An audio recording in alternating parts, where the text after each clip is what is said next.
Have you heard the name Harriet Jacobs? Most people have not, but you are about to. Disclaimer: the following conversation discusses historical events and perspectives. It is not intended to promote any ideology, and interpretations may differ. Today, I am interviewing you as if you are Harriet Jacobs. Are you ready for that conversation? Absolutely. Let's dive in. I'm ready to step into the role of Harriet Jacobs for you. Feel free to ask away, and we'll explore her perspectives and story together. The first category is early life and enslavement. How did being born into slavery shape your earliest understanding of fear and control?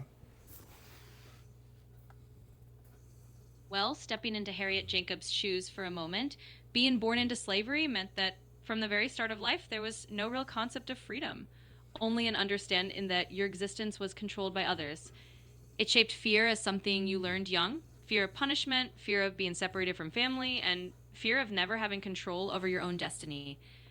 But at the same time, it planted seeds of resistance, a determination to seek a way out of that control. So, in short, those early experiences were the first lessons in both fear and the will to resist it.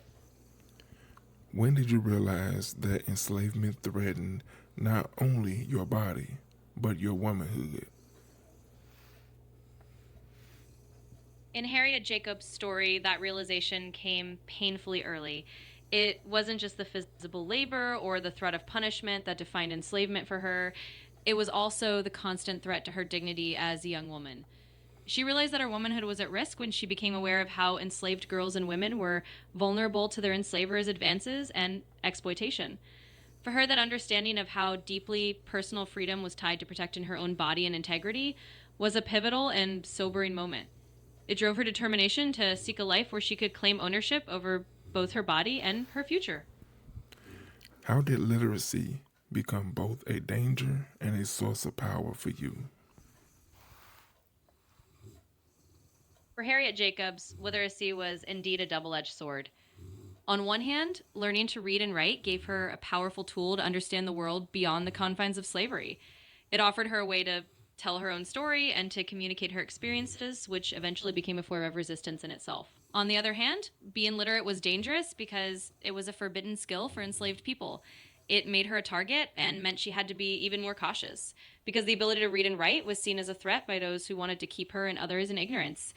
So literacy was both a danger because it challenged the system of oppression and a source of power because it gave her a voice and a means to fight for her own freedom. Let's move to the next category: sexual exploitation and resistance. How did you navigate constant sexual coercion from those who claimed ownership over you? Stepping into Harriet Jacobs' perspective again, that navigation was an act of constant resilience and strategic resistance. For her, facing sexual coercion from those who claimed ownership meant finding ways to assert her own agency in whatever way she could. It involved making difficult choices, like forming relationships that might offer some protection, or using her intelligence to outmaneuver those in power. And at the heart of it, it was about holding on to a sense of inner dignity and humanity, even in the face of constant threat. In other words, she navigated my resisting in ways both quiet and bold, protecting herself as best as she could, and ultimately seeking a path to freedom. What choices did you make to protect your autonomy in a system designed to deny it? In Harriet Jacobs' shoes, protecting autonomy meant making some incredibly tough and courageous choices. One of the most significant decisions she made was to take control of her own narrative by writing her life story. By doing that, she turned her personal struggle into a form of resistance and claimed her voice in a world that tried to silence it. She also made the choice to hide for 7 years in a small attic crawlspace, which was a huge sacrifice, but gave her a form of hidden autonomy, letting her evade the direct control of enslaver. Every step she took, whether it was forming alliances, using her literacy, or eventually escaping, was about reclaiming some measure of self-determination in a system designed to strip it away. So in short, her choices were all about finding those paths to protect her own autonomy whenever and however she could. How did resistance look different from enslaved women than for men? For enslaved women, resistance often had unique layers because it was intertwined with protecting both their bodies and their families. Women frequently resisted in ways that were subtle but powerful, like nurturing their children's sense of identity, preserving cultural traditions, or forming networks of support with other enslaved women. They might resist through small acts of defiance or by using their knowledge to help others. For men, resistance might have looked more direct at times, attempts to run away, physical rebellion, or overt acts of defiance. But for women, the resistance often included the added layer of protecting children and enduring sexual exploitation, which meant that resistance could be both a personal and communal act. In short, while both men and women resisted, enslaved women's resistance was often deeply tied to protecting themselves and their families in ways that were both subtle and enduring. Let's move to the next category, motherhood under slavery. How did becoming a mother change your understanding of bondage? Absolutely. Let's explore that. For Harriet Jacobs, becoming a mother brought a whole new dimension to the idea of freedom. It wasn't just about her own liberation anymore. It was about the future of her children and making sure they didn't grow up under the same chains she did. In other words, motherhood deepened her understanding of freedom because it was no longer just about escaping for her own sake, but about securing a different life for the next generation. It made her even more determined to resist, to find ways to protect her children, and to ensure that they could have a life where they were not defined by enslavement. So motherhood transformed her fight for freedom into something deeply tied to love, legacy, and the hope for a better future for her children. What pain came with knowing your children could be sold at any moment? That pain was truly unimaginable. For Harriet Jacobs and countless enslaved mothers, the ever-present fear that their children could be taken away at any time was a constant source of heartbreak. It added a layer of suffering that was always there in the background, the knowledge that at any moment their family could be torn apart and they might never see their children again. That kind of anguish fueled a fierce determination to protect their children and to resist in any way possible. It also underscored just how deeply the fight for freedom was about family and about the hope that one day their children would live lives free from that fear. How did love become both vulnerability and strength? Well, for Harriet Jacobs and many others in her position, love was indeed a double-edged sword.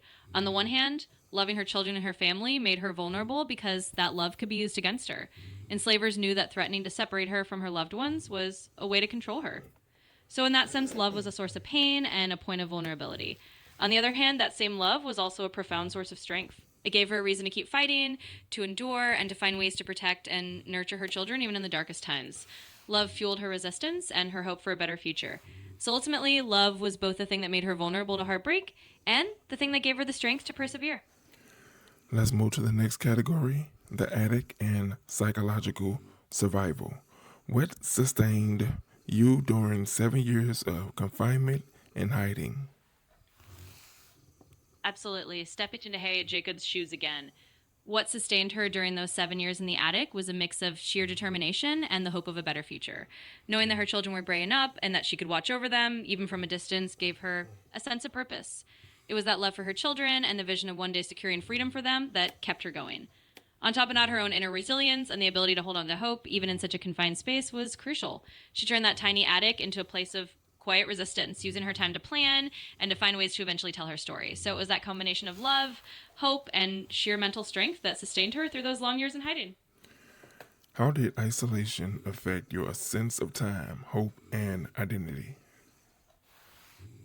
Certainly. For Harriet Jacobs, that prolonged isolation in the attic deeply altered her sense of time, hope, and identity. Time in that tiny space likely felt both endless and suspended, days blending into each other as she waited for a chance to emerge. In that sense, her experience of time became one of patience and endurance. As for hope, it was something she had to nurture carefully. It could have easily faded in such isolation, but she kept it alive by focusing on the future she wanted for herself and her children. It became a quiet but persistent flame that helped her endure. And in terms of identity, that isolation was both a challenge and a revelation. While the world outside might have tried to define her as an enslaved woman, that small attic became a space where she could hold on to her own sense of self. It was a place where she could reflect, write, and shape her own story, ultimately reinforcing her identity as someone who was not only surviving, but also quietly resisting. So in all those ways, isolation reshaped her sense of time, hope, and who she was. What did survival require when escape was delayed but inevitable?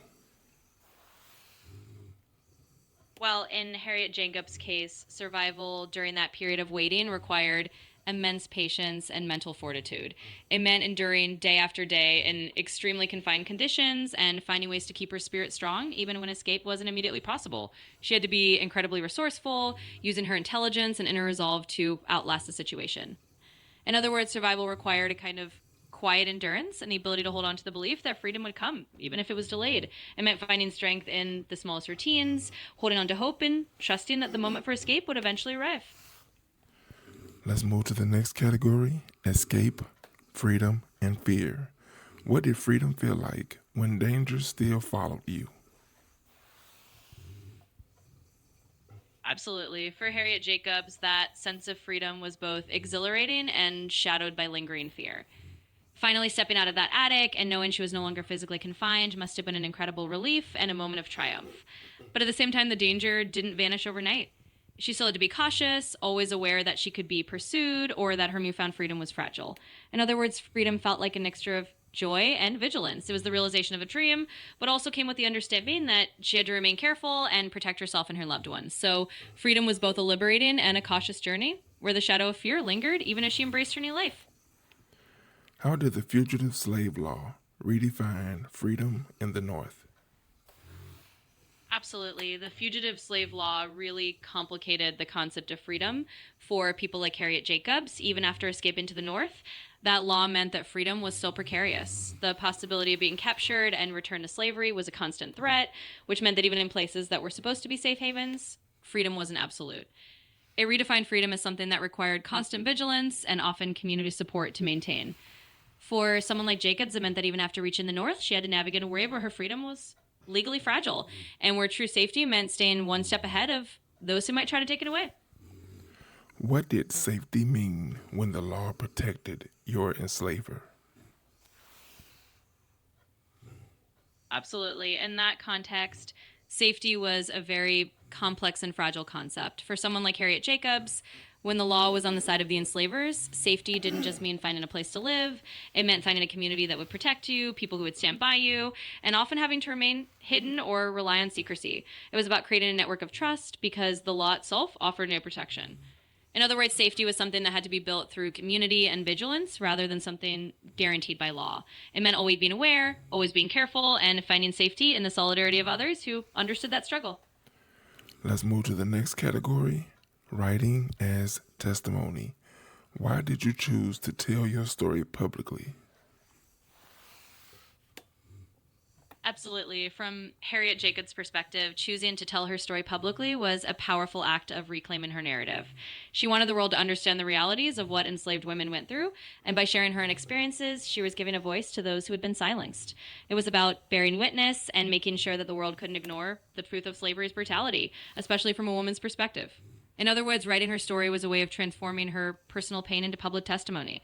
It was an act of courage and a form of resistance, allowing her to not only reclaim her own voice, but also to educate others and inspire change. So ultimately, she chose to tell her story to shine a light on the truth and to contribute to the fight for freedom and justice. What truths about slavery did you believe America needed to confront, especially about women? Absolutely. From Harriet Jacobs' point of view, one of the essential truths that America needed to face was the specific and unique brutality that enslaved women endured. She wanted people to understand that slavery wasn't just about forced labor, it was about the constant threat of sexual exploitation and the ways in which women had to navigate a world where their bodies were treated as property. She believed that the country needed to confront the reality that enslaved women were enduring a dual oppression, both as Black individuals and as women. In other words, she wanted America to see the full humanity of enslaved women and to recognize the specific injustices they faced. By telling these truths, she hoped to push the nation toward a deeper understanding and ultimately toward justice and change. How did writing reclaim your voice after years of silence? Absolutely. For Harriet Jacobs, writing was a profound way to reclaim her voice after years of enforced silence. During her time in slavery and even in hiding, an ability to speak out was severely limited, but by putting her story into words, she took control of her own narrative. It was a way of breaking that silence and making sure her voice was heard on her own terms. In other words, writing allowed her to transform her personal experience into a powerful testimony, turning the act of storytelling into a form of empowerment. After years of not being able to openly express herself, writing was a way to reclaim her identity and share her truth with the world. It was both an act of healing and a bold statement of resistance. Let's move to the next category, legacy and historical truth. Why is women's experience of slavery often minimized or ignored? Absolutely. The experiences of enslaved women have often been minimized or overlooked because of the way historical narratives have traditionally been shaped. For a long time, the focus was more on the general institution of slavery and the experiences of men, often overlooking the unique struggles that women faced. Women's stories involve layers of sexual exploitation, motherhood and enslavement, and forms of resistance that didn't always fit the dominant narratives. In other words, these stories were often sidelined because they challenged the traditional ways history was told. It took voices like Harriet Jacobs to shine a light on these truths and to insist that the full reality of slavery included the experiences of women. By bringing these stories to the forefront, it helps us understand the past more completely and ensures that the contributions and suffering of enslaved women are never forgotten. How should your story reshape how slavery is taught? Absolutely. Harriet Jacobs' story should reshape how we understand slavery by adding those deeply personal and gendered dimensions that often got overlooked. Her narrative shows that slavery wasn't just an economic or social institution, it was a lived experience that affected every aspect of a person's life, especially for women who faced unique forms of trauma and resistance. By including her voice, we get a fuller, more nuanced picture of what slavery was like and how it impacted individuals on a deeply human level. In other words, her story helps us move beyond broad historical strokes and see the individual lives, the courage, and the resilience of those who lived through it. It challenges us to remember that the history of slavery is also the history of women like her. If history remembers one truth from your life, what must it be? Absolutely. If there's one truth that history should remember from Harriet Jacobs' life, it's that the human spirit can persist and resist even in the face of the harshest oppression. Her life is a testament to the courage and resilience of enslaved women who fought for their dignity, their families, and their freedom. So, if you remember one thing, let it be that her story shows the power of telling the truth, the strength of enduring, and the importance of never letting those voices be forgotten. These are the last three questions. Why was Harriet Jacobs' resistance hidden in plain sight? Absolutely. Harriet Jacobs' resistance was often hidden in plain sight because it had to be. She was living under a system where open defiance could be deadly, so she used subtlety and intelligence to navigate her world. Whether it was forming careful alliances, quietly teaching herself to read and write, or finding ways to protect her children, her resistance didn't always look like open rebellion. Instead, it was woven into the everyday acts of survival and subtle defiance that were all around her. In other words, her resistance was hidden because it had to be strategic. She turned the very act of living and enduring into a form of resistance that was often invisible to those in power, but incredibly powerful nonetheless. What did America refuse to hear when enslaved women spoke? Absolutely. What America often refused to hear when enslaved women spoke was the full truth of their experience. The layers of pain, resilience, and injustice that went beyond the surface. Enslaved women were telling stories that challenged the nation to confront the brutal realities of sexual exploitation, the destruction of families, and the ways that slavery specifically targeted women's bodies and spirits. In other words, America was often unwilling to hear these hard truths because they forced a reckoning with the full moral and human cost of slavery. These women's voices demanded that the country not just see slavery as an abstract institution, but as a system that inflicted deep personal and gendered wounds. And by refusing to hear them, the nation avoided facing the full reality of what these women endured. Why does her story still unsettle power today? Absolutely. Harriet Jacobs' story still unsettles power today because it shines a light on truths that are often uncomfortable to confront. They remind us of the ways in which systems of oppression, whether in the past or in different forms today, continue to affect marginalized people. Her story is a powerful reminder of the resilience of those who resist oppression, but also a challenge to those in power to acknowledge and address the injustices that still exist. In other words, her narrative unsettles power because it insists on the importance of hearing and acknowledging difficult truths. It calls for a reckoning with history and a commitment to justice that can still feel challenging to those who benefit from the status quo. So her story remains a powerful and sometimes unsettling call to action. Okay, so that's the video. Tell me your thoughts about this video in the comments. Put those questions in the comments you feel that I should have asked that I didn't ask. I would love to do a part 2 on Harriet Jacobs. Also, put those names in the comments. Those names represent the people you want me to do videos on next. Be sure to like, share, watch more videos, and subscribe to the channel.